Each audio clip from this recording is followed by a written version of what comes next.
Bonjour à toutes et à tous et bienvenue. Merci d'être avec nous aujourd'hui pour cette webconférence dédiée à un sujet qui revient tous les ans à la même période, la gestion des congés payés. Je suis ravie de vous accueillir aujourd'hui et j'espère que cette session vous apportera des éclairages concrets et répondra à vos attentes. Pour me présenter, je suis Elodie Dédiste, je suis directrice marketing chez Jury Travail et aujourd'hui j'ai le plaisir d'être accompagnée par Alexandra. Bonjour Alexandra. Bonjour Elodie, bonjour à tous. Alexandra est juriste spécialisée en droit du travail et chez Jury Travail depuis plus de 9 ans. Et je suis également accompagnée par Marine. Bonjour Marine, qui est sur le chat et qui est en charge des interactions au clavier. D'ailleurs, vos questions sont les bienvenues tout au long de cette webconférence, donc pendant cette petite heure que nous allons partager. Notre objectif est de vous fournir tous les éléments directement applicables sur la gestion des congés. Je vous précise également que nous pouvons vous envoyer ce support et le replay de la webconférence. Pour cela, utilisez le formulaire présent sur ce webinaire en bas de la page. Vous voyez un petit bouton et vous allez pouvoir recevoir la présentation ainsi que le replay dans votre boîte mail dès demain. Avant de commencer, je voudrais vous présenter Jury Travail en quelques minutes. Jury Travail, c'est le leader de l'information juridique en ligne depuis 20 ans. C'est la plateforme de référence en droit du travail et en gestion des ressources humaines qui accompagne les employeurs, les RH, les managers dans leur démarche juridique.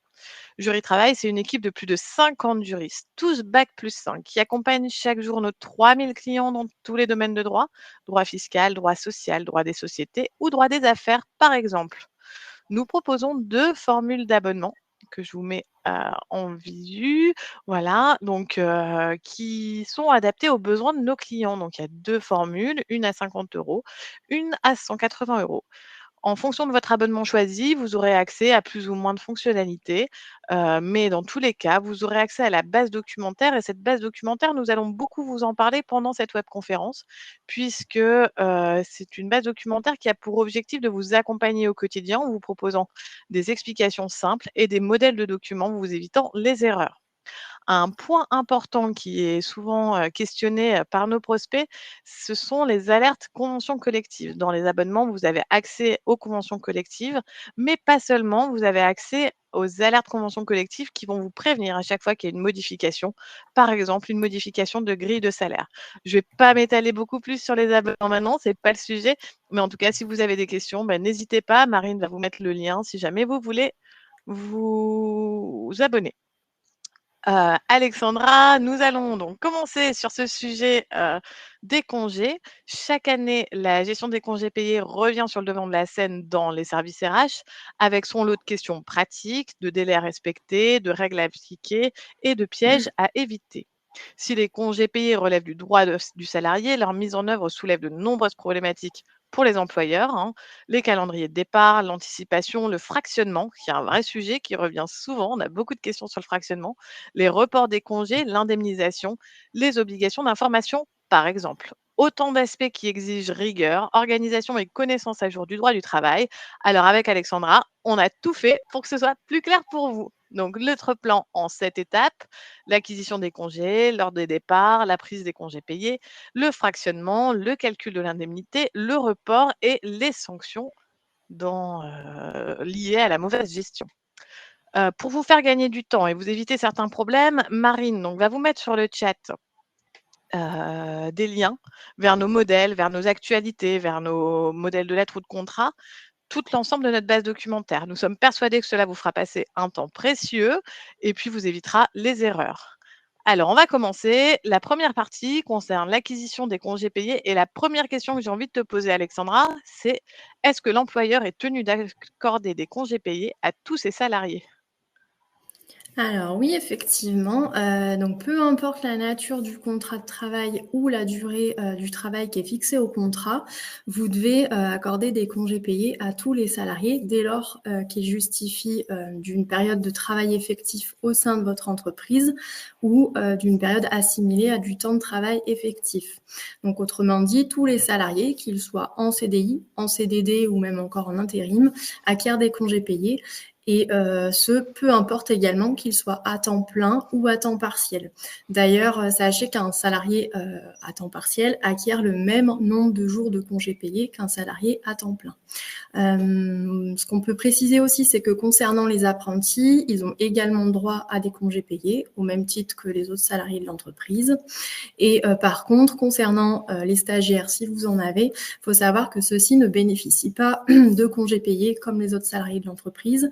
Par contre, ils peuvent bénéficier de congés pour préparer, par exemple, des examens ou parfois, il y a également certaines conventions collectives ou des accords internes à votre entreprise qui peuvent prévoir certains congés ou autorisations d'absence pour les stagiaires. Donc, n'hésitez pas à vous référer à ces textes-là, le cas échéant. D'accord. Donc tout le monde bénéficie de congés payés et combien de congés payés je suis allée trop vite, acquièrent-ils les salariés? Alors, avant toute chose, il est nécessaire de rappeler que donc le salarié acquiert des congés payés dès son embauche. Donc, ça veut dire déjà qu'il n'y a pas de conditions d'ancienneté qui s'appliquent pour l'acquisition des droits aux congés payés. Donc, dès son embauche, le salarié acquiert des congés payés au rythme de 2,5 jours ouvrables par mois de travail effectif chez le même employeur. Donc, il faut savoir que sont assimilés à un mois de travail effectif pour déterminer ce nombre de congés acquis, les périodes équivalentes à 4 semaines ou à 24 jours de travail. Donc, ça veut dire que 4 semaines ou 24 jours de travail correspondent à un mois de travail effectif. Donc, ça représente à l'année 30 jours ouvrables pour une année complète. Alors, pour rappel, les jours ouvrables, ce sont les jours du lundi au samedi, hors jour férié et hors dimanche. D'accord. Donc, ces 30 jours ouvrables, ils se composent, si on peut un peu imager, de 2 blocs. Un premier bloc qui est le congé principal, donc de 24 jours ouvrables. C'est ce qu'on va aussi appeler plus communément les congés d'été. Et vous avez aussi le deuxième bloc qui correspond à la 5e semaine de congés payés. Donc, ce sont les 6 jours ouvrables restants. 24 plus 6 égale 30 jours ouvrables. D'accord. Faut savoir aussi du coup que ce décompte-là, il peut se faire en jours ouvrés. Donc là, les jours ouvrés, ce sont les jours du lundi au vendredi, hors jour férié, hors samedi, hors dimanche. Et donc dans ce cas-là, si votre décompte des congés payés se fait en jours ouvrés, le salarié acquiert 2,08 jours de congés par mois, ce qui nous fait 25 jours ouvrés par an. Et faut savoir aussi concernant donc les périodes qui permettent d'acquérir des congés payés, il y a certaines périodes pendant lesquelles le salarié ne travaille pas, qui sont tout de même considérées comme du temps de travail effectif et qui vont permettre au salarié d'acquérir malgré tout des congés payés. D'accord. Merci beaucoup pour cette explication. La question suivante, c'est quelles périodes sont considérées comme du temps de travail effectif, justement, permettant d'acquérir Alors, des donc oui, congés payés? justement, donc ces périodes-là, donc vous pouvez les retrouver, elles sont listées dans le Code du travail à l'article L 3141-5. Et donc, on va retrouver notamment, pour vous en citer quelques-unes, donc on retrouve les périodes de congés payés. Donc, lorsque votre salarié est en congé payé, il continue d'acquérir également des congés payés. Ça compte comme du travail effectif, même s'il ne travaille pas. On retrouve également les périodes de congés de maternité, de congés paternité, et également les périodes de congés d'adoption. Sont considérés aussi comme du temps de travail effectif les contreparties obligatoires sous forme de repos qui vont être accordées aux salariés qui réalisent des heures supplémentaires. On va aussi avoir les jours de repos qui sont accordés au titre d'un accord collectif relatif à l'aménagement du temps de travail. Donc ça, généralement, ça peut concerner tout ce qui est aménagement RTT, par exemple. Et vont également être assimilés à du temps de travail effectif, donc les périodes pendant lesquelles l'exécution du contrat de travail est suspendue pour cause d'un arrêt de travail lié à un accident ou à une maladie qui n'est pas professionnelle. Je vous le rappelle justement, sur ce point, la loi DADU, qui date du 22 avril 2024 et qui est entrée en vigueur l'année dernière, le 24 avril, prévoit du coup que désormais, les salariés qui sont en arrêt de travail pour accident ou maladie non professionnelle acquièrent 2 jours ouvrables de congés payés par mois dans la limite de 24 jours ouvrables par an, par période de référence. Et donc cette nouvelle disposition-là, elle s'applique de manière rétroactive donc sur la période qui court du 1er décembre 2009 au 24 avril 2024, à condition toutefois qu'il n'y ait pas eu un contentieux sur ce point-là qui ait donné lieu à une décision qui n'est plus susceptible de recours, ou sous réserve aussi qu'il n'existait pas de stipulation conventionnelle plus favorable en vigueur à la date d'acquisition des droits au congé. Et autre période aussi qui est assimilée à du temps de travail effectif, ce sont les périodes d'arrêt de travail pour cause, cette fois-ci, d'accident du travail ou de maladie professionnelle.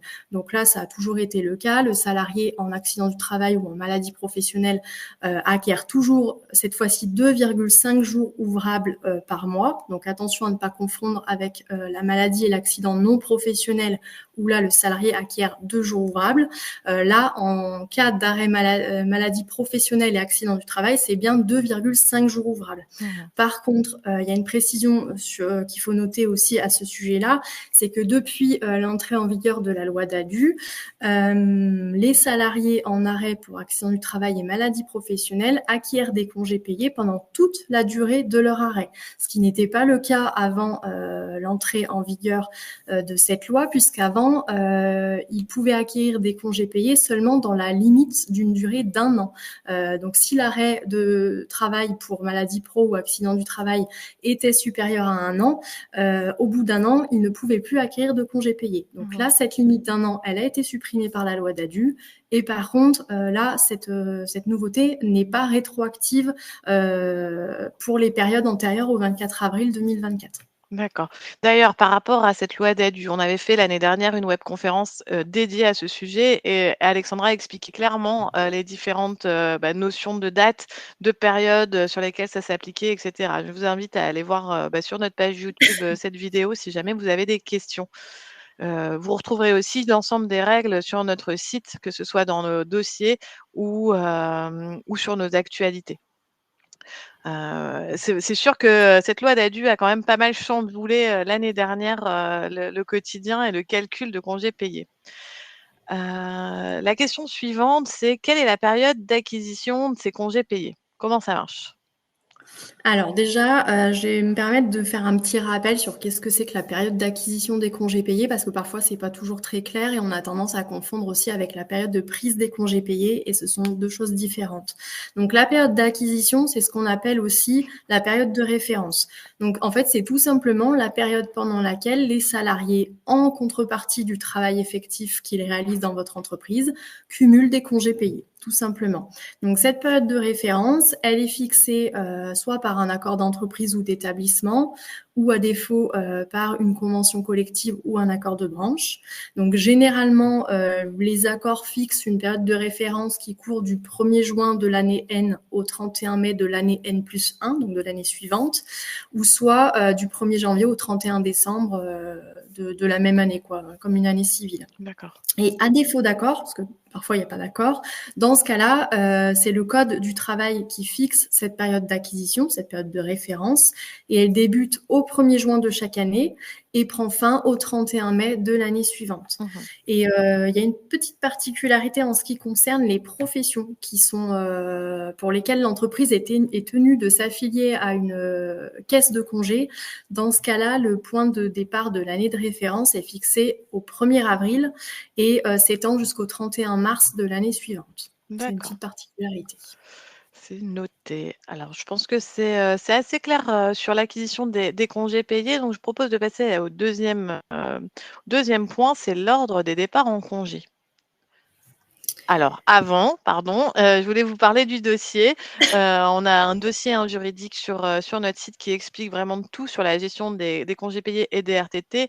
Notamment, il y a le décompte, le calcul et l'indemnité de congés payés, l'application des nouvelles dispositions dont on vient de parler, la gestion des absences, etc. Mais surtout, il y a des modèles de lettres et j'insiste un peu, mais les modèles de lettres, c'est vrai que c'est un sujet qui est important pour nos clients parce que ça leur fait gagner un temps fou. Donc voilà, Marine va vous remettre le lien, je crois qu'elle l'a déjà mis. Et puis n'hésitez pas à aller le consulter sur notre site. Donc l'ordre des départs en congé. Hop, la première question, c'est voilà, déjà, qu'est-ce que c'est que cet ordre et qui le fixe? Alors, donc, lors des départs en congé, en gros, il vous donne la possibilité, notamment, de donner la priorité à certains salariés pour choisir leur date de congé. Il va vous permettre, en fait, de disposer de critères sur lesquels vous allez aussi pouvoir justifier votre décision d'accorder ou de refuser des congés payés à un salarié aux dates qu'il a demandées. Donc, lors des départs en congé, il est fixé là encore par accord, donc d'entreprise ou d'établissement, ou à défaut par la convention collective ou l'accord de branche qui peut s'appliquer dans votre entreprise. Si un ordre des congés est prévu par un accord collectif, convention collective, dans ce cas-là, vous devez impérativement respecter cet ordre des congés qui est fixé. D'accord. Si toutefois aucun accord collectif ne fixe cet ordre des congés, là encore, c'est le Code du travail qui prend le relais et du coup, le Code du travail prévoit que c'est à l'employeur de fixer l'ordre des départs en congé dans l'entreprise. D'accord, c'est très clair. Et alors, dans le cas où c'est l'employeur qui décide, quels sont les éléments qu'il doit prendre en compte pour fixer l'heure de départ en congé de ses salariés? Alors, donc pour fixer l'ordre des départs, vous devez tenir compte de 3 critères. Donc le premier critère, il faut tenir compte de la situation de famille du salarié. Donc là, vous allez devoir regarder si le salarié a, par exemple, des enfants à charge. Est-ce que son conjoint a possibilité de prendre des congés ou non aux dates que votre salarié a demandées? Si c'est pas possible, mais voilà, ça entre en compte aussi. Est-ce que le salarié a au sein de son foyer un enfant ou un adulte en situation de handicap, ou est-ce qu'il a également au sein de son foyer une personne âgée en perte d'autonomie? Deuxième critère que vous allez devoir regarder, c'est son ancienneté dans l'entreprise, donc c'est-à-dire sa durée de service chez vous, depuis combien de temps il est là. Et enfin, le troisième critère, ça va être celui de regarder est-ce que votre salarié, est-ce que vous êtes son seul employeur ou est-ce qu'il a d'autres employeurs? Parce qu'un salarié qui a plusieurs autres employeurs, le but, c'est quand même qu'il puisse prendre ses congés payés auprès de tous ses employeurs en même temps pour bénéficier d'un réel droit au repos. Donc, il va falloir que vous teniez compte aussi lorsque le salarié a plusieurs employeurs, des dates qui sont convenues aussi avec les autres employeurs pour essayer de faire en sorte que le salarié bénéficie de congés simultanés. Donc, vous devez tenir compte vraiment de l'ensemble de ces critères pour établir l'ordre de départ en congé dans votre entreprise. Donc, faut bien aussi avoir conscience que vous devez vraiment être impartial et vous fonder uniquement sur ces critères objectifs pour déterminer l'ordre des départs, pour ne pas commettre d'abus de droit. Typiquement, par exemple, un employeur qui va refuser de donner à un salarié ses congés payés pendant les vacances scolaires, par exemple pour une raison disciplinaire, là, cet employeur va commettre un abus de droit. Okay. Donc, il faut vraiment rester impartial et se fixer sur ces critères-là pour déterminer l'ordre des départs. Et enfin, une petite précision aussi, faut savoir que les conjoints, donc quand je dis conjoints, ce sont mariés ou pacsés ou concubinage, enfin voilà, qui travaillent dans une même entreprise ont droit à un congé simultané. Donc, vous ne pouvez pas invoquer, par exemple, les nécessités de l'entreprise pour refuser d'accorder au salarié un congé simultané avec son conjoint. D'accord. Il y a une question de Julie sur les critères. Est-ce que, une fois qu'on a évalué les critères, donc tout ce que tu viens de nous décrire, comment on doit les comparer? Par exemple, c'est un enfant égale 1 point, 1 an d'ancienneté égale 1 point. Est-ce que ça, c'est justement à l'employeur de décider? Alors ça, justement, voilà, le Code du travail à ce sujet-là ne précise rien. Donc, c'est en effet à vous, au préalable, de définir précisément quels vont être les critères pour fixer votre ordre des congés. Donc, vous pouvez tout à fait, au préalable, décider que voilà, le salarié qui a tant d'enfants, c'est tant de points, et fonctionner avec un système de points, c'est possible aussi. Mmh. Mais voilà, il faut que cet ordre des critères soit fixé en amont et bien défini en amont, et on le verra après. le CSE entrera aussi en jeu ensuite. Oui. Et alors, je complète parce qu'il y avait aussi une question de Valérie, tu viens d'y répondre à peu près, mais les critères doivent être pris dans cet ordre, donc c'est-à-dire la situation de la famille, puis l'ancienneté dans l'entreprise, puis l'activité auprès d'un ou plusieurs entreprises? Ou est-ce que ça peut être, voilà, les 3 en même temps et puis, Alors non, je les ai listés voilà, dans c'est ça. cet ordre-là, mais il n'y a pas d'ordre particulier à respecter. C'est vraiment 3 critères, ils sont pris en compte de manière égale, hein. Mmh. C'est pas enfin voilà, c'est pas Ouais, l'ordre c'est dans clair. lequel je les ai Oui, oui, donnés, oui, c'est de oui. manière égale. Merci Tous les beaucoup critères Alexandra. entrent en compte de la même manière. D'accord, merci beaucoup Alexandra. Il y a beaucoup de questions, je suis désolée, on va pas pouvoir s'arrêter à chaque place parce à chaque question parce que ça va être, très long. Je prends au fur et à mesure et puis à la fin, on reviendra aussi sur des questions, si on a le temps et si Alexandra ça te va. Je vais passer à la question suivante parce que peut-être qu'il y aura justement des réponses dans les prochaines parties. L'employeur doit-il consulter les représentants du personnel avant de fixer l'ordre des départs en congé? Tu viens un peu d'en parler. Alors effectivement, oui, lorsque l'ordre des départs en congé est fixé par l'employeur, donc parce qu'il n'y a pas d'accord en place dans l'entreprise, vous devez consulter le CSE pour obtenir son avis sur la fixation des départs en congé payés. Donc, par contre, il ne s'agit que de recueillir l'avis du CSE. Donc, vous n'êtes pas lié par l'avis du CSE. Vous n'avez aucune obligation de suivre l'avis qui est rendu par le CSE. Enfin, il n'est pas là pour donner son accord, c'est simplement un avis qui est rendu et vous n'y êtes pas lié. D'accord. En cas, par contre, de non-respect de cette obligation, donc si vous ne consultez pas pour avis le CSE, il n'y aura pas de délit d'entrave. Par contre, vous vous exposez à une sanction spécifique qui est prévue par le Code du travail pour tout ce qui est non-respect de la législation relative aux congés payés. Donc, il faut savoir que c'est une contravention de 5e classe, donc une amende de 1 500 € et qui monte à 3 000 € en cas de récidive. D'accord. Mieux vaut consulter. Oui, c'est mieux. D'accord, ouais. Dans quel délai, l'employeur doit-il communiquer aux salariés l'ordre des départs en congé? Alors, cet ordre des congés, il doit être communiqué aux salariés au moins 1 mois avant le départ en congé. Donc, il faut savoir que cette communication, elle peut se faire par tout moyen.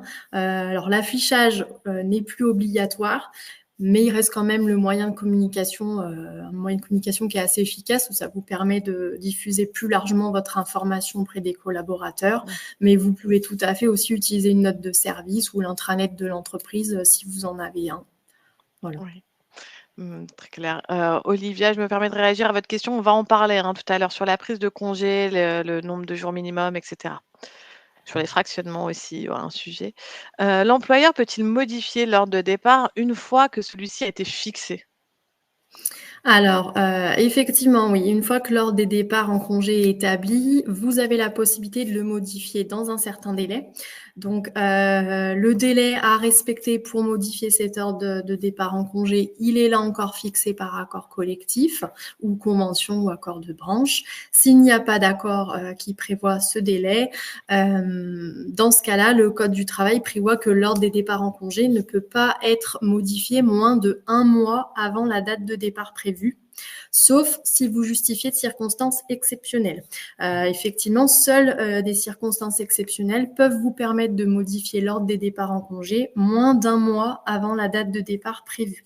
Donc, par exemple, circonstances exceptionnelles, ça va être le décès d'un salarié qu'il va falloir remplacer. Ça, c'est une circonstance exceptionnelle.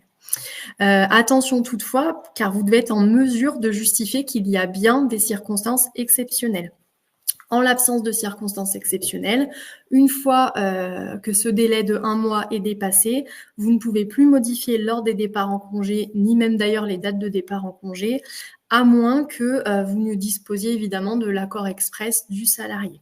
Donc, ce qu'il faut retenir, c'est qu'en dehors de circonstances exceptionnelles ou en dehors d'accord express du salarié, celui-ci, enfin le salarié, peut tout à fait refuser une modification tardive qui concerne la prise des congés payés. Et son refus, d'ailleurs, ne constituera pas une faute susceptible d'engager ensuite une procédure de licenciement si toutefois le salarié partait quand même en congé. D'accord. OK. C'est effectivement une date à prendre en compte. Je reviens juste, excuse-moi, Alexandra, sur la consultation du CSE. C'est vraiment une consultation qui dit, bah, voilà, l'ordre dans lequel on a décidé de pratiquer. Il y a aucune notion de salarié. C'est vraiment, nous, on privilégie, par exemple, les salariés avec enfants, puis les salariés avec, voilà, et il y aura pas de notion de Alexandra a 2 jolies petites filles, du coup, elle partira en vacances, à ce moment-là. Non, les salariés ne sont pas nommés, c'est vraiment, pour que le CSE sache la manière dont, cet ordre est fixé dans l'entreprise, mais il y a aucun salarié qui est visé par contre lors de la consultation. D'accord. Alors, on en a fini pour l'ordre des départs. Merci beaucoup, Alexandra. On va passer à la prise des congés payés. Là, vous allez voir, je pense qu'on va répondre à pas mal de vos questions. D'ailleurs, la première question que j'ai envie de te poser, moi, c'est qu'est-ce qu'on appelle, qu'appelle-t-on la période de prise de congés payés et comment est-elle fixée? Alors, donc la période de prise des congés payés, c'est tout simplement la période pendant laquelle vos salariés doivent poser leur congé principal. La période de prise de congé, donc là encore, elle est fixée par accord collectif. S'il n'y a pas d'accord collectif, c'est l'employeur qui fixe la période de prise des congés après consultation du CSE pour avis. Donc, c'est la même consultation que celle pour l'ordre des congés payés. D'accord. C'est une consultation pour avis. Donc, par contre, la période de prise des congés doit obligatoirement inclure la période légale qui court du 1er mai au 31 octobre de chaque année. Et ce, indépendamment de qui fixe la période de prise de congé, qu'elle soit fixée par accord collectif ou par l'employeur. Dans tous les cas, cette période de prise de congé doit inclure la période du 1er mai au 31 octobre. Et il faut savoir qu'elle peut tout à fait être étendue. Donc, vous pouvez très bien prévoir une période de prise de congé qui va du 1er mars au 30 novembre. C'est tout à fait possible. Et vous pouvez aussi prévoir une période de prise de congé qui couvre même l'année entière. C'est tout D'accord. à fait possible. Oui, ok, très clair. Merci beaucoup. L'employeur doit-il informer le salarié de la prise des congés, la période, pardon, de la prise des congés payés?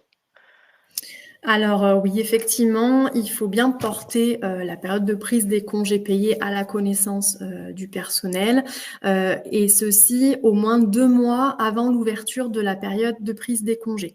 Donc, si la période de prise de congé dans votre entreprise s'étend du 1er mai au 31 octobre, dans ce cas-là, la communication doit être faite avant le 1er mars de la même année. Ok.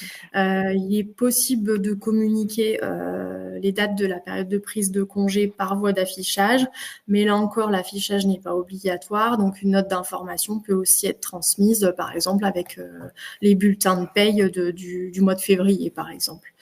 Il faut savoir aussi que si vous ne communiquez pas les dates de prise de congé payés au moins 2 mois avant l'ouverture de la période, vous ne pouvez pas retenir une faute contre le salarié s'il part en congé sans votre accord.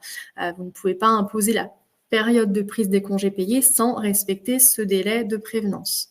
Et enfin, il faut savoir aussi que vous ne pouvez pas vous affranchir de respecter ce délai de prévenance de 2 mois en invoquant des circonstances exceptionnelles. Cette cause exonératoire, elle va s'appliquer qu'en cas de modification des dates de départ en congé, on y reviendra après, et non en cas de fixation initiale des dates de départ en congé. Ok, c'est très clair. Donc c'est vraiment important, quoi. Les 2 mois, Oui, là, c'est une période sur laquelle il faut pas se louper, comme on dit. exactement. Merci beaucoup Alexandra. Pour ceux qui ont l'habitude de nous suivre, hein, sur les webconférences, vous savez qu'on est habitué à faire des vrais faux. Donc je vais vous mettre une question, je vais vous afficher une question, sur l'écran et puis vous allez répondre par oui ou par faux. La première question, c'est: l'employeur peut modifier les dates de départ en congé à tout moment. Donc là, j'ai ouvert les votes. Vous allez voir, hein, il y a une petite fenêtre qui s'ouvre sur l'écran et vous allez pouvoir répondre. Je vais laisser voilà, une petite minute. Ça permet aussi à Alexandra de boire un petit peu d'eau et et voilà, et ça anime un petit peu la webconférence. C'est toujours sympa. Bon, alors là, il y a une grosse, bon, il y a un vrai poids sur la réponse faux. Ouais, enfin, j'avais un petit peu donné la réponse avant, du coup. Allez, je ferme les votes du coup. Il y a 85 des participants qui ont mis faux.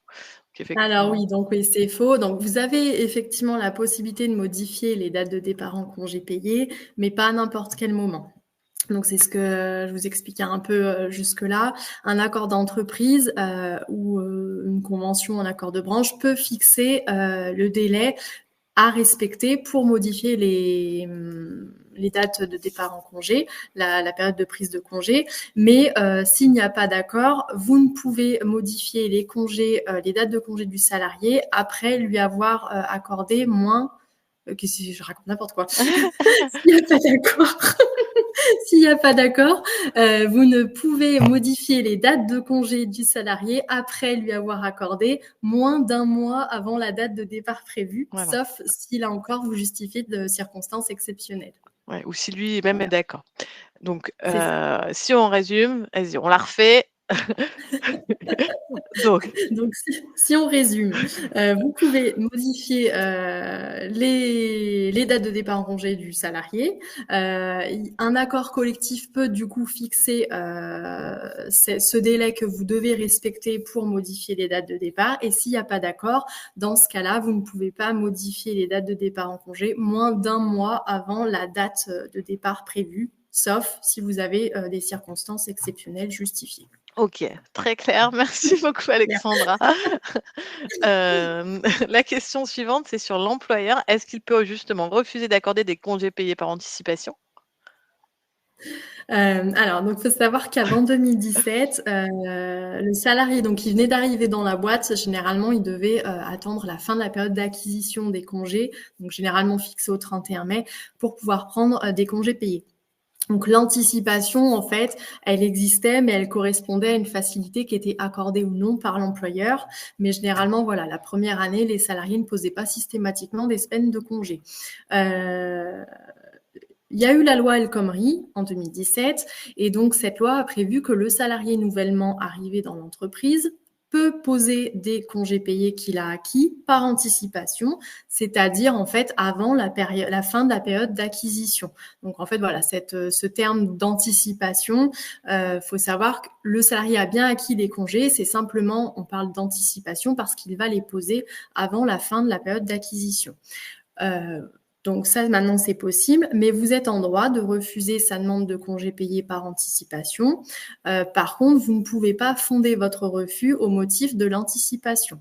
Donc, vous pouvez refuser la demande du salarié, par exemple, pour des raisons qui tiennent à l'organisation de l'entreprise, pour assurer la bonne marche de l'entreprise, parce que vous avez besoin du salarié à ce moment-là. Donc, vous êtes en droit de refuser sa demande de congé. En revanche, vous êtes en droit de refuser une demande de congé payé par anticipation lorsque les congés payés n'ont pas été acquis par le salarié. Donc, par exemple, on est le 10 avril. Si vous avez un salarié qui est arrivé début mars, il aura acquis 2,5 jours en mars, 2,5 jours à fin avril. S'il souhaite poser, admettons, au mois de mai, 10 jours de congés payés, vous êtes en droit de refuser sa demande puisqu'il aura réellement acquis que 5 jours ouvrables et non 10. D'accord. Voilà. Donc là, il ne peut pas les poser par anticipation parce qu'il n'en a pas acquis suffisamment. Mais s'ils sont acquis par anticipation, donc avant la fin de la période de référence, le salarié peut tout à fait les poser. Ouais. Bah, c'est très clair, merci beaucoup. Combien faut-il décompter de jours de congés payés lorsqu'un salarié pose une semaine de vacances? Alors, donc là, tout va dépendre de la manière dont sont décomptés les congés payés dans l'entreprise. Et donc, je crois qu'on a une petite question là-dessus que j'ai vu passer. Je ne sais plus qui l'a posée. Il y a beaucoup de questions. Oui, mais alors, donc, faut savoir que si les jours de congé sont décomptés en jours ouvrables, donc là, le salarié va devoir poser 6 jours de congé pour poser une semaine. Et si les jours sont décomptés en jours ouvrés, il va falloir lui décompter 5 jours de congé payé lorsqu'il pose une semaine de congé. Oui, très clair. Je ne sais pas si la personne qui avait posé la question, j'espère que voilà, vous avez obtenu la réponse. En tout cas, c'est très clair. Merci beaucoup, Alexandra. Alors, le cas des jours fériés, parce que là, on y arrive bientôt, hein, le mois de mai, il y en a quand même pas mal. Donc, si un jour de congé tombe sur un jour férié, doit-il être décompté des congés payés? Alors, donc tout dépend, on a plusieurs situations. Mmh. Donc soit, si on a un jour férié, donc qui est inclus dans, la période de congé payé et qui correspond à un jour normalement travaillé, mais qui là est chômé dans l'entreprise. Donc c'est-à-dire que le salarié ne travaille pas ce jour férié-là. Dans ce cas-là, vous ne devez pas le décompter en tant que jour de congé payé. Donc le salarié va devoir poser 5 jours de congé si le décompte se fait en jour ouvrable ou 4 jours si le décompte se fait en jour ouvré. Deuxième situation, si un jour férié donc, est inclus dans la période de congé payé, qu'il correspond à un jour normalement travaillé, mais qui du coup n'est pas chômé dans l'entreprise. Donc, c'est-à-dire que là, dans ce deuxième cas, le salarié va travailler le jour férié. Dans ce cas-là, l'employeur doit le décompter en tant que jour de congé payé. Donc, le salarié posera 6 jours de congé payé si le décompte se fait en jour ouvrable ou 5 jours si le décompte se fait en jour ouvré. D'accord. Donc toute la notion, c'est sur le chômé ou pas dans l'entreprise finalement? C'est ça. Alors, il y a 2 critères, en fait. Il faut regarder si le jour férié est habituellement chômé ou pas dans l'entreprise et tenir compte aussi de la manière dont sont décomptés les congés payés. Donc, est-ce que c'est en jour ouvrable ou en jour ouvré? OK. Voilà. Donc si c'est un jour chômé dans l'entreprise, donc si le jour férié n'est pas travaillé, dans ce cas-là, on ne décompte pas le jour férié. Si le jour férié est un jour travaillé dans l'entreprise et que le salarié prend un jour de congé pendant cette période où il y a un jour férié, dans ce cas-là, l'employeur doit décompter le jour de congé payé. Ouais, c'est clair, merci beaucoup. Si vous avez des questions, si le gérant offre le pont, la ah oui, après il y a la question des ponts, c'est encore autre chose, les ponts. Oui. Ouais. Que se passe-t-il, non pris? Alors ça, sur les congés non pris, on en parlera après. Je suis désolée, il y a vraiment beaucoup de questions et bon, on va pas pouvoir, je vais pas pouvoir arrêter la webconf. Marine, si tu veux bien, nous prioriser dans le chat et puis comme ça, on prendra à la fin. On va passer sur un autre sujet, le sujet du fractionnement parce que c'est aussi une question. Ouais, tu as raison Marine, je devrais le rappeler.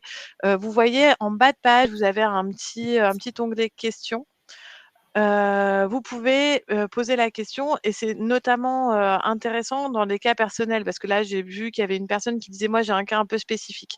En fait, cet outil-là va vous permettre d'envoyer votre question à nos juristes et qui vont vous rappeler pour répondre à votre question. Donc si c'est une question un peu personnelle ou, voilà, vous n'avez pas forcément envie de la mettre sur le chat, n'hésitez pas aussi à utiliser ce petit onglet. Ça s'appelle une demande de réponse, par nos juristes et ce sera, un juriste qui vous rappellera soit dans l'après-midi, soit demain pour répondre à votre question. Alors, le fractionnement des congés payés, c'est un gros sujet et d'abord, est-ce que tu peux nous rappeler qu'est-ce que c'est? Alors, déjà, je vais faire un petit rappel. Donc, faut savoir que le congé principal, il peut être pris en une seule fois, mais quoi qu'il en soit, le salarié ne peut pas prendre plus de 24 jours ouvrables maximum. La loi leur a interdit en fait de prendre plus de 24 jours ouvrables en une seule fois, donc ce qui a pour conséquence qu'ils ne peuvent pas accoler leur congé principal de 24 jours ouvrables avec leur 5e semaine de congé payé. Sauf petite exception, c'est possible d'accoler les deux si le salarié justifie par exemple de contraintes géographiques particulières ou a au sein de son foyer un enfant ou un adulte handicapé ou encore une personne âgée en perte d'autonomie. Mais là, c'est un cas exceptionnel. Sinon, on ne peut pas accoler le congé principal de 24 jours et la 5e semaine de congé payé. Donc, le congé principal est en principe pris pendant la période de prise de congé payé, qui est fixée par accord ou à défaut du 1er mai au 31 octobre. Mais certains salariés peuvent souhaiter ne pas prendre de manière continue ces 24 jours ouvrables de congés payés. Et donc là, le congé principal peut alors être fractionné, c'est-à-dire que ce congé principal va être pris en plusieurs fois et selon la manière dont il est pris, ça va engendrer certaines conséquences qu'on va voir après. Mmh. Merci. Donc comment fonctionne le fractionnement du congé principal? Alors, donc justement, lorsque le salarié choisit de prendre son congé principal en plusieurs fois, il doit respecter certaines règles. Donc déjà, lorsque le salarié n'a pas acquis plus de 12 jours ouvrables de congés payés, il n'a pas le choix, il doit les poser en une seule fois et de manière continue. Donc, c'est-à-dire qu'ils doivent être pris à la suite en une seule fois.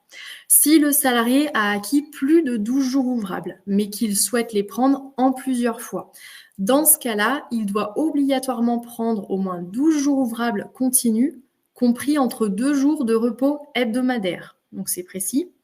Et c'est seulement les congés au-delà du 12e jour qui vont pouvoir faire l'objet d'un fractionnement. Donc, c'est seulement la fraction restante au-delà du 12e jour qui va pouvoir être fractionnée. Mais les 12 premiers jours doivent être pris de manière continue. Donc, il peut y avoir au sein de votre entreprise un accord ou même au niveau de la branche ou convention collective qui fixe la période pendant laquelle le congé principal continu d'au moins 12 jours est attribué et qui peut aussi fixer les règles de fractionnement au-delà du 12e jour. S'il n'y a pas d'accord, dans ce cas-là, le congé principal, donc cette fraction obligatoire d'au moins 12 jours ouvrables, elle est attribuée pendant la période qui court du 1er mai au 31 octobre de chaque année. Et donc, les jours restants, donc au-delà du 12e jour, eux, ils vont pouvoir être pris en une ou plusieurs fois. Et ils vont pouvoir aussi être pris soit pendant la période de prise des congés fixés, ou soit en dehors de cette cette période de prise des congés. Et donc, dans cette seconde hypothèse, donc lorsque les jours de congés restants au-delà du 12e jour sont pris en dehors de la période de prise des congés fixés, et ben ça va donner droit aux salariés à des jours de fractionnement. Ok. Voilà. Et alors la question suivante, c'est combien de jours supplémentaires pour fractionnement? Alors, donc déjà, il va falloir dans un premier temps décompter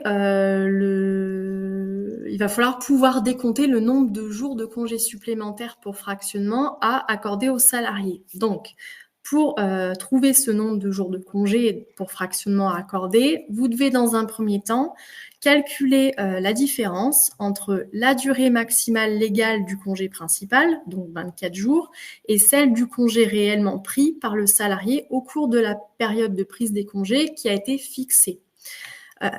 Ensuite, suivant le nombre de jours de congés restants à prendre, vous devez identifier combien de jours parmi les jours de congés restants, donc au-delà du 12e jour, ont été pris en dehors de la période de prise des congés fixés.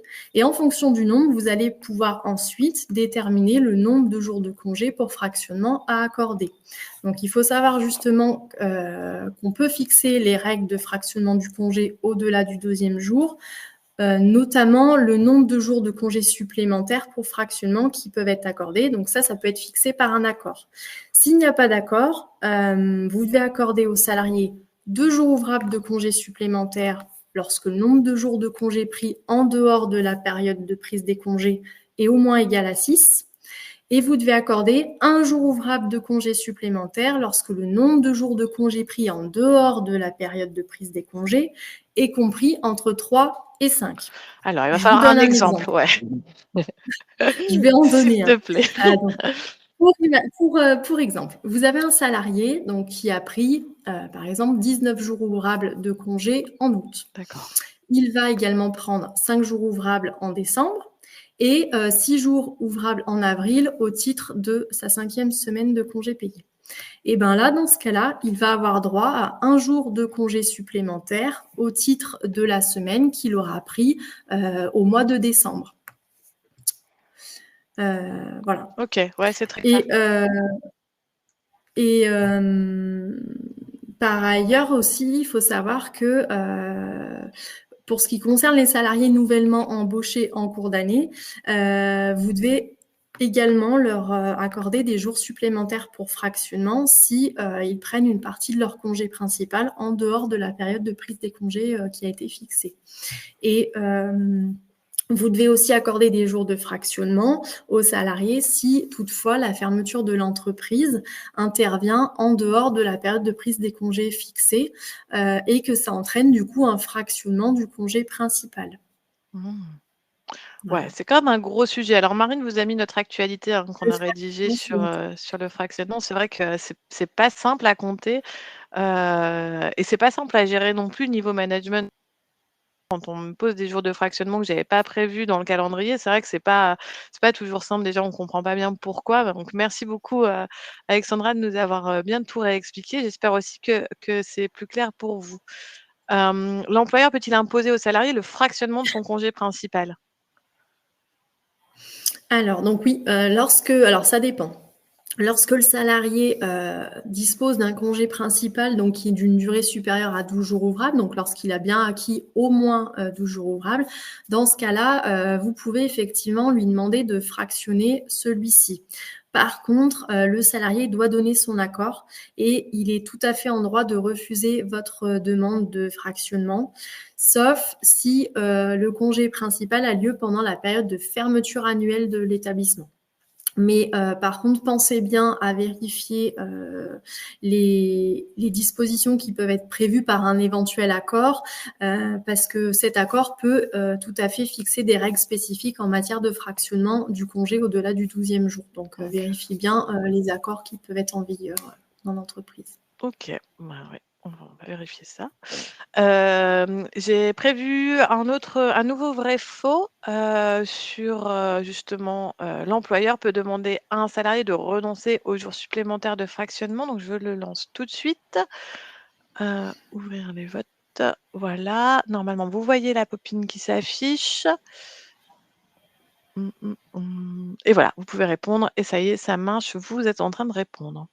C'est vrai que le sujet du fractionnement, c'est quand même un sujet qu'on ne connaît pas, en tout cas, moi, je ne maîtrise pas du tout. Donc, c'est aussi pour ça que je t'ai demandé de faire une grosse partie là-dessus pour que je puisse y voir plus clair. Merci beaucoup, Alexandra. Alors, je vais vous laisser encore un peu de temps parce que là, les résultats sont plutôt mitigés. On est sur du 45-55. Donc, je vous laisse un peu de temps pour que tout le monde puisse intervenir. Alors, vous n'êtes pas obligé de répondre dans le chat, hein. Vous pouvez vraiment répondre directement sur la petite pop-up là qui est apparue. Comme ça va directement dans les votes. Alors, je vais. Voilà. Donc là, on est à une petite centaine de participants. Je vais fermer les votes. Normalement, les résultats sont affichés et donc 51% vrai, 49% faux. Et bah, du coup, c'est vrai.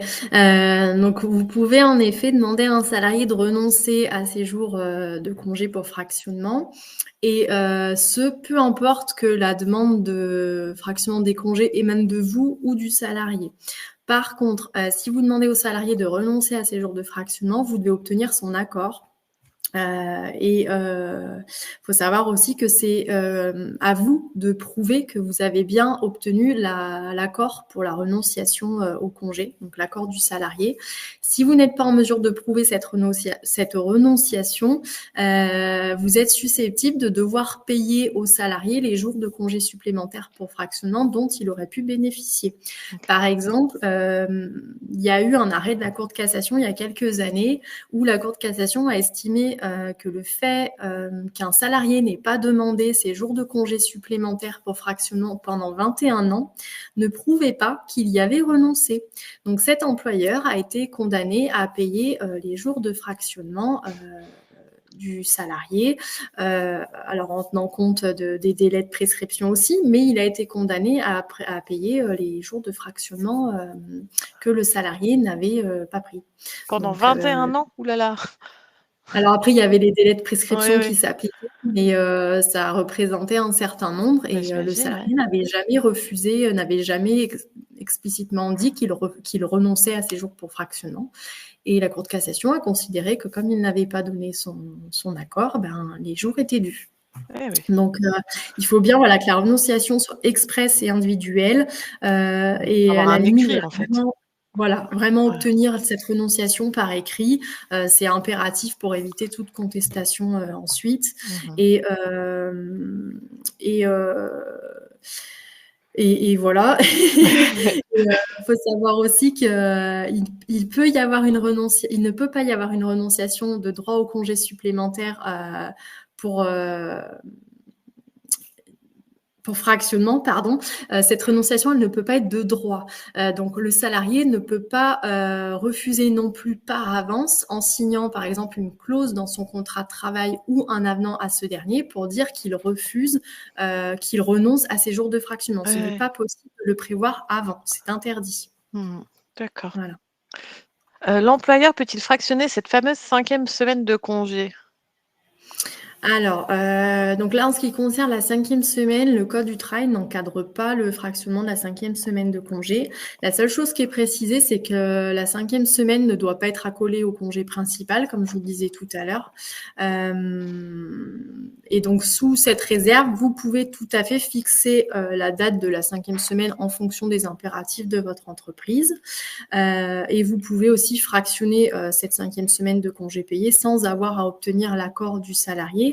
En revanche, ce qu'il faut savoir, et là, bon, ça va certainement vous intéresser, mais c'est que cette 5e semaine de congé payé ne donne pas droit à des jours de congé supplémentaires pour fractionnement lorsqu'elle est fractionnée. Sauf évidemment, là encore, s'il y a des dispositions contraires qui sont prévues par un accord collectif. Mais sinon, la 5e semaine ne donne pas le droit à des jours de congé pour fractionnement. D'accord.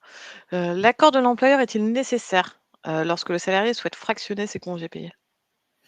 Alors, lorsque c'est salarié qui souhaite un fractionnement de son congé, il doit obtenir l'autorisation de l'employeur qui peut refuser cette demande ou l'accepter. Et vous pouvez aussi conditionner votre acceptation à la renonciation du salarié à ses jours de congé supplémentaires. Donc, vous pouvez tout à fait lui accorder le fractionnement demandé, mais en contrepartie, lui demander de renoncer à ses jours de fractionnement. Et là encore, assurez-vous d'obtenir un écrit pour éviter tout contentieux ultérieur. D'accord. Bon, il est déjà 14h50, j'avais pas vu le temps passer. Il nous reste 3 parties. Alors, vous inquiétez pas, les parties sont plus courtes, mais quand même, on va peut-être un petit peu accélérer sur le calcul de l'indemnité de congé payé. Comment ça se calcule? Comment ça marche?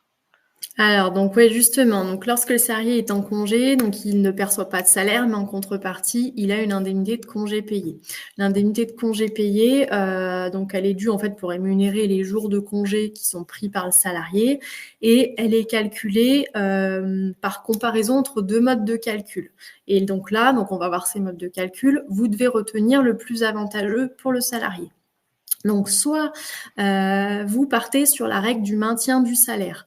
Donc là, dans ce cas-là, le salarié perçoit pendant son congé le salaire qu'il aurait dû percevoir s'il avait continué à travailler. Donc la rémunération va être calculée sur la base du salaire du mois précédant le congé en fonction de l'horaire de travail dans l'entreprise. Soit vous retenez la méthode du dixième et dans ce cas-là, l'indemnité de congé est égale au dixième de la rémunération brute perçue par le salarié durant la période de référence. Donc c'est-à-dire généralement du 1er juin de l'année précédente au 31 mai de l'année en cours. Et donc, vous devez procéder donc à ces 2 calculs et ensuite, en fonction du résultat, vous appliquez la méthode la plus favorable au salarié. Ce qui compte, c'est que le salarié ne doit subir aucune diminution de son salaire du fait de son départ en congé. Okay. Si le salarié est embauché en cours d'année, ou part en cours de période de référence, ou si, par exemple, il a connu des périodes d'absence qui ne sont pas assimilées à du travail effectif, donc son droit à congé va être inférieur à 30 jours ouvrables. Dans ce cas-là, vous n'avez pas besoin d'appliquer un prorata, puisque l'assiette de calcul qui vous sert pour justement calculer cette indemnité de congé payé, elle est déjà réduite en conséquence du fait de l'absence ou du départ. Donc, vous n'avez pas à effectuer de prorata. Et justement, parlons de cette assiette de calcul de l'indemnité congé payé. C'est magique, ça découle. Donc, cette assiette, elle est constituée de plusieurs éléments. Donc, par exemple, sont pris en compte pour l'assiette de calcul. Donc, évidemment, le salaire brut du salarié, c'est la base. Ensuite, vont être pris aussi les indemnités de congés payés de l'année précédente. Sont pris également en compte les majorations pour heures supplémentaires, les majorations pour travail de nuit, pour jours fériés, pour travail du dimanche. toutes ces majorations qui concernent des conditions de travail particulières sont pris en compte pour déterminer l'assiette de calcul de l'indemnité de congé payé. On va aussi prendre en compte les rémunérations fictives, alors là, qui correspondent à des périodes d'inactivité qui sont dues à un congé maternité, à un accident, à un arrêt pour accident du travail ou maladie professionnelle, pour un arrêt pour maladie ou accident non professionnel également maintenant. On va également prendre en compte les commissions qui peuvent être versées aux salariés ou encore diverses indemnités qui concernent les contreparties obligatoires en repos qui sont accordées au titre des heures supplémentaires. Et on va également prendre en compte tout ce qui concerne les primes qui sont liées aux conditions de travail et qui ont un caractère général et constant. Donc, on ne va pas prendre par contre en compte les primes qui ont un caractère exceptionnel. Donc voilà. Donc là, ça va par exemple être des primes de risque ou d'insalubrité, des primes d'astreinte ou d'équipe, des primes d'expatriation, voilà, ce genre de primes-là. Et par contre, on ne prend pas en compte pour le calcul de cette assiette tout ce qui concerne les avantages en nature. Donc par exemple, le logement, la voiture, ce n'est pas pris en compte. N'est pas pris en compte non plus les primes qui sont versées selon une périodicité annuelle. Donc, par exemple, la prime de 13e mois ou la prime de vacances ou de fin d'année ne sont pas pris en compte. La prime de participation, d'intéressement, ça non plus, c'est pas pris en compte. Et donc, ce que je vous disais tout à l'heure, pareil, les primes et les gratifications exceptionnelles ne sont pas prises en compte non plus. Tout ce qui concerne le remboursement de frais professionnels n'est pas pris en compte non plus, les indemnités de chômage partiel non plus, et plus généralement, voilà, les indemnités qui sont versées lors d'une absence qui n'est pas assimilée à du temps de travail effectif, ces indemnités-là ne sont pas non plus prises en compte pour le calcul de l'indemnité de congé payé. Donc, voilà. Merci beaucoup. Toute cette assiette, hein, on l'a mise à la fois dans notre dossier et dans nos actus, donc vous pouvez récupérer l'ensemble de ces informations. Il est 56, je suis vraiment désolée, on va dépasser. Là, c'est un sujet qui est vraiment assez intéressant et on a beaucoup de questions, on le voit. Quand est versée l'indemnité de ces congés payés? Alors, en principe, l'indemnité de congé payé, elle est due à l'issue du congé du salarié, mais en pratique, pour pas perturber la gestion de la paye, généralement, on conserve la périodicité mensuelle de versement du salaire, donc elle est versée à la fin du mois auquel les congés ont été pris. Attention par contre, parce que certaines conventions collectives peuvent prévoir que le paiement des indemnités de congé payé intervient au moment du départ, mais c'est quand même rare. Et le montant de l'indemnité de congé payé et les dates des absences, je le précise aussi, doivent figurer clairement sur le bulletin de paye du salarié. Ça doit faire l'objet d'une mention particulière. Voilà, c'est obligatoire, il faut bien le préciser sur le bulletin de paye. Merci beaucoup, Alexandra. Bon, il y a beaucoup de questions. Je suis désolée. Les primes d'objectifs sont-elles prises en compte dans l'assiette de calcul? Alors, si c'est une prime d'objectif qui est constante et qui est générale, oui, elle est normalement, elle doit être prise en compte dans l'assiette, parce que ça fait partie du coup du salaire. Il y a le salaire de base et la prime sur objectif, ça fait partie du salaire à prendre de l'assiette. Oui. D'accord, ok. Il y a une petite question aussi sur la journée de solidarité. Alors, je l'ai perdue. Bon, si on n'a pas le temps de revenir sur l'ensemble de vos questions, bah voilà, remplissez le formulaire, nos juristes vous répondront. Et je vois qu'il y a un problème sur le formulaire. Je suis étonnée, mais ça peut arriver. Donc, Aurélie, je demanderai à un juriste de vous rappeler directement, mais il me faut vos coordonnées. Dans ce cas-là, mettez les coordonnées. Si vous n'arrivez pas sur le formulaire, comment on peut faire? Peut-être sur l'inscription à la webconf pour recevoir le replay. Comme ça, je récupérerai votre email et votre numéro de téléphone peut-être pour pouvoir vous rappeler.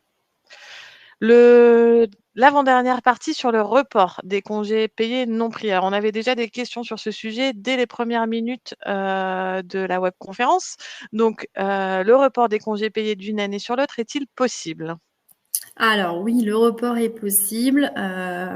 Donc là, dans des cas bien précis par contre. Donc le premier cas, c'est si vous mettez d'accord, vous et le salarié. Dans ce cas-là, le report des jours de congé peut tout à fait être possible sur l'année suivante. Mais voilà, il faut bien un accord. Et vous n'êtes pas non plus obligé, si cette demande émane du salarié, vous n'êtes pas obligé d'accepter sa demande de report. Mais là encore, assurez-vous d'avoir bien tout mis par écrit. Le report est aussi possible, même obligatoire, lorsque vous avez des dispositions conventionnelles qui imposent le report des congés non pris. Donc là, dans ce cas-là, vous êtes tenu d'accepter de toute façon la demande de report du salarié. Le report va être aussi prévu si votre salarié est parti en congé maternité ou adoption, congé parental, et qu'il n'a pas pu poser ses congés avant la fin de la période de prise des congés payés. Donc là, évidemment, le report est obligatoire. Pareil, le report est possible aussi en cas d'annualisation du temps de travail. Donc là, les congés acquis peuvent être reportés jusqu'au 31 décembre de l'année suivante, celle pendant laquelle la période de prise des congés a débuté.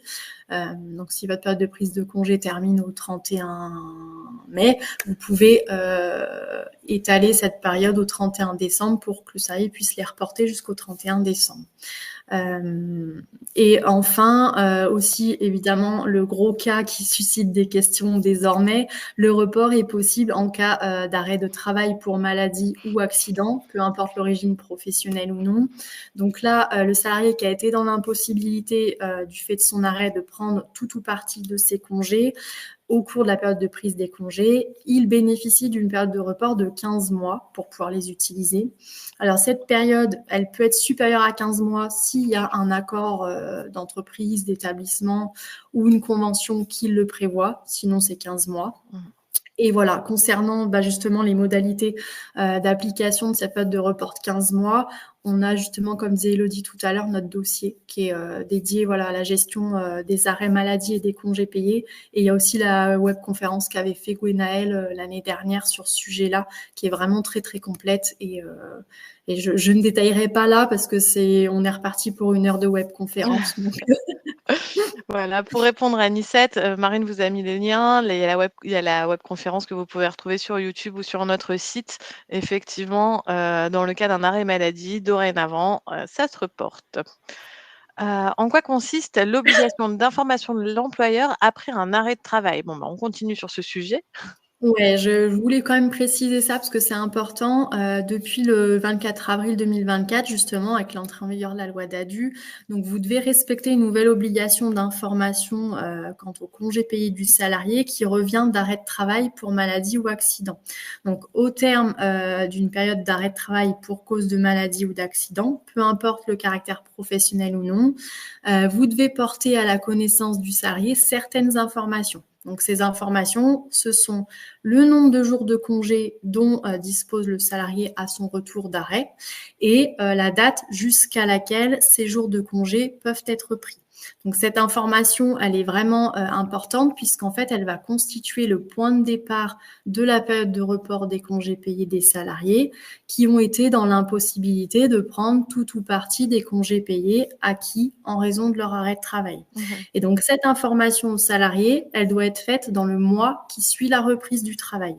Il faut savoir aussi que cette information, donc, elle est communiquée par tout moyen et elle peut être réalisée notamment par le biais du bulletin de paye ou par lettre recommandée avec accusé de réception ou remise en main propre contre décharge. Ce qu'il faut vraiment vous assurer de pouvoir prouver que l'information a bien été faite dans les délais, dans ce délai de 1 mois qui suit la reprise du travail.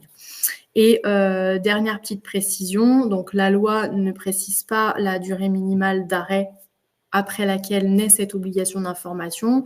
Donc du coup, on considère qu'il est recommandé d'accomplir cette formalité, cette information après chaque arrêt du salarié pour maladie ou accident, et ce, quelle que soit sa durée. Bon, je crois qu'Élodie nous a abandonnés. Mais non, je suis là. Vous m'entendez pas? Je sais pas, j'ai plus la vidéo, mais je pense que je suis encore là. Je t'entends. Sinon, c'est pas grave, j'étais partie. T'as plus besoin de moi. Donc pardon, du coup, je suis un peu perdue. Que deviennent les congés payés, non pris en fin de contrat? Ça aussi, c'était une question qu'on avait depuis le début. Alors, donc la loi prévoit donc le versement d'une indemnité compensatrice de congés payés. Donc, il ne faut pas confondre cette indemnité avec l'indemnité de congés payés, donc qui est payée lorsque le salarié prend des congés. Là, c'est vraiment quelque chose de différent, l'indemnité compensatrice. C'est une indemnité qui est versée au moment de la rupture du contrat et qui, en gros, sert à rémunérer tous les congés qui n'ont pas pu être pris par le salarié au cours du contrat en fait. Donc l'indemnité de contrat de compensatrice de congés payés, pardon, elle est due à la rupture d'un contrat de travail et par contre elle suit les mêmes méthodes de calcul que pour l'indemnité de congés payés. Donc soit la règle du dixième, soit l'autre, maintien de salaire, voilà. Ouais. Et donc le calcul est pareil, mais c'est la finalité qui n'est pas la même. Je vois qu'il y a des questions sur le formulaire. Si vous n'arrivez pas à poser des questions, vous pouvez m'envoyer un mail en fait, c'est aussi plus simple. elodie.dedist@jurytravail.com. Donc voilà, je transférerai aux juristes pour les questions. Voilà, merci Marine. Alors je ne sais pas pourquoi ma caméra fonctionne plus, mais je suis restée là, j'ai tout écouté, hein, Alexandra. La dernière partie sur les sanctions liées à la mauvaise gestion des congés payés. Il est 15h05, je pense que c'est notre record là. On n'a jamais fait si en retard, Alexandra. On fera mieux la prochaine parce que là, on n'a pas su maintenir l'horaire. Je suis vraiment désolée. Je sais que beaucoup sont en. Voilà, vous devez partir et c'est normal. Donc la première question qu'on va poser, il n'y en a que deux. La première question, c'est que risque l'employeur qui ne respecte pas les dispositions relatives aux congés payés? Alors, si vous ne respectez pas, il y a une sanction qui est prévue par le code du travail, donc qui est une sanction, on va dire, générale pour le non-respect des dispositions relatives aux congés payés. C'est une amende de 5e classe, donc 1 500 €, 7 500 € pour les personnes morales. Et donc, cette amende, elle est prononcée autant de fois qu'il y a de salariés concernés par l'infraction. Donc, ça D'accord. peut chiffrer vite. Mmh. Et en cas de récidive, l'amende se monte à 3 000 €.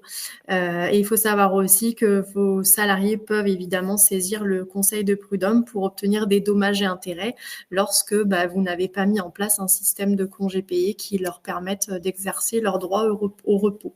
D'accord. Donc double peine. Ouais, effectivement. Un employeur peut-il faire travailler un salarié pendant ses congés payés? Alors, évidemment non. Si vous employez, sciemment un salarié à un travail rémunéré pendant ses congés, on considère que vous ne lui donnez pas son congé légal. Et donc, c'est valable même si vous employez un salarié à l'extérieur de l'entreprise, c'est pareil.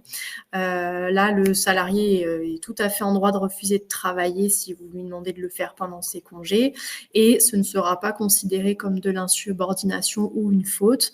Vous pourrez aussi voir votre responsabilité engagée devant le conseil des prud'hommes et être condamné du coup au versement de dommages et intérêts pour le préjudice qu'aura subi le salarié du fait de ne pas avoir pu bénéficier de ses congés. Faut savoir aussi que vous pouvez être condamné à verser des dommages et intérêts au régime d'assurance chômage, puisque le Code du travail considère que faire travailler un salarié pendant sa période de congé payé, ça prive des demandeurs d'emploi de réaliser ce travail qui aurait OK. pu être fait par un autre salarié. Et faut savoir aussi que vous devez respecter le droit à la déconnexion des salariés pendant leur congé payé. Donc, ça implique de ne pas les solliciter, que ce soit par mail, par téléphone. Les congés, c'est les congés. Et par contre, une exception, si jamais il y a des circonstances exceptionnelles qui le justifient, et si vous motivez votre décision, vous pouvez par contre demander aux salariés de changer ses dates de vacances, mais il faut bien avoir des circonstances exceptionnelles et l'accord du salarié, l'accord écrit. Et dans ce cas-là, la situation est différente puisque les congés non pris ne sont pas supprimés puisque vous n'empêchez pas le salarié de prendre un congé légal. C'est simplement que vous lui demandez de changer ses dates et donc les congés seront reportés. Voilà. D'accord. Merci beaucoup Alexandra. C'était une conférence complète sur la gestion des congés payés. Vous allez pouvoir retrouver l'ensemble des éléments sur lesquels on a pas mal échangé dans le dossier. Donc c'est un dossier qui a été rédigé par Alexandra, mis à jour très récemment, où vous allez retrouver l'ensemble de ce qu'on a pu vous présenter. Et puis il y a aussi le dossier sur le droit à la déconnexion, hein, dont on vient de parler. C'est un dossier qui est un peu plus court, mais en tout cas qui vous rappelle les enjeux du droit à la déconnexion, que ce soit, en télétravail ou pas, ou pendant les congés. Donc n'hésitez pas, à le télécharger également. Je sais qu'il y a beaucoup de personnes aussi qui sont, présents en ligne aujourd'hui et qui sont abonnés à nos services, donc voilà, allez-y, vous allez, pouvoir récupérer l'ensemble des informations sur lesquelles nous avons échangé.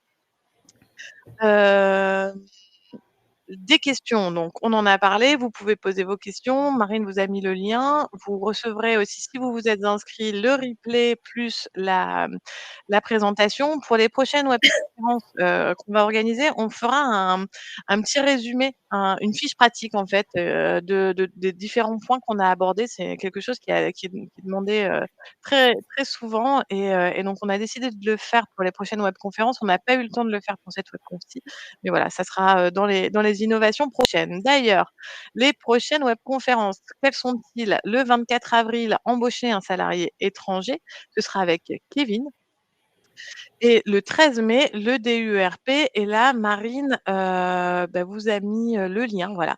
Vous pouvez vous inscrire dès aujourd'hui.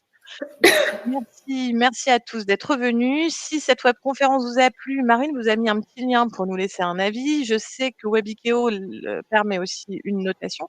N'hésitez pas, à nous dire, voilà, comment on peut améliorer. L'objectif, c'est vraiment de vous proposer des contenus qui soient, intéressants à écouter, pour rester toujours au fait de l'actualité juridique. Merci beaucoup Alexandra. Merci à Je tous pour votre, participation. Ouais. Désolée pour le débordement. Bah, ouais, malheureusement, on n'a pas pu répondre à toutes les questions. J'ai essayé de les prendre en direct, mais en fait, c'est aussi compliqué que de les prendre à la fin, hein. D'habitude, on les prend à la fin, mais du coup, ça nous fait revenir au début de la webconférence pour répondre aux premières questions. Bon, c'est pas une solution qui est simple. Ce qu'on va faire, c'est que, en tout cas, toutes les personnes qui se sont inscrites sur le formulaire pour répondre aux questions vont être appelées par un juriste. Vous pouvez m'envoyer un mail, comme je vous l'ai dit, et puis je partagerai aux juristes, ils vous le rappelleront, d'ici la fin de semaine. D'ailleurs, bonne fin de semaine à tous. Encore merci Alexandra, encore merci Marine sur le chat et merci beaucoup à tous, pour votre participation. Ça fait toujours chaud au cœur de voir autant de personnes connectées à nos webconférences Au et revoir, au merci. revoir et bonne journée.